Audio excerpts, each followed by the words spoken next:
ஆட்டோபென் பயன்படுத்தி கையெழுத்திட்ட பைடனின் உத்தரவுகளை முடிவுக்கு கொண்டு வருவதாக அதிபர் ட்ரம்ப் உத்தரவிட்டுள்ளார். அமெரிக்கா அதிபராக ஜோ பைடன் இருந்தபோது ஆட்டோபென் ஐ பயன்படுத்தி தனது கையெழுத்தை பல ஆவணங்களில் பதிவு செய்துள்ளார். ஆட்டோபென் என்பது ஒரு இயந்திர சாதனம். இது ஒருவரின் கையெழுத்தை நகலெடுத்து பல ஆவணங்களில் விரைவாக கையெழுத்திட பயன்படுகிறது. இந்த முறையை தற்போது அதிபராக உள்ள ட்ரம்ப் முடிவுக்கு கொண்டு வந்துள்ளார்.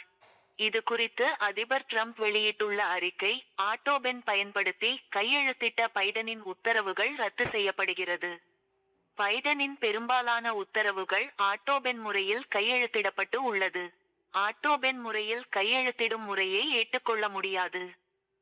ஒப்புதல் வழங்கப்படாவிட்டால் ஆட்டோபென்னை பயன்படுத்த அனுமதிக்கப்படாது. ஓவல் அலுவலகத்தில் பைடனை சுற்றி வந்தவர்கள் அவரிடமிருந்து அதிபர் பதவியை பறித்தனர். ஆட்டோபென்னை இயக்கியவர்கள் சட்டவிரோதமாக அவ்வாறு செய்ததால், ஜோ பைடன் நேரடியாக கையொப்பமிடாத அனைத்து நிர்வாக உத்தரவுகளையும் நான் ரத்து செய்கிறேன். இவ்வாறு அதிபர் ட்ரம்ப் கூறியுள்ளார்.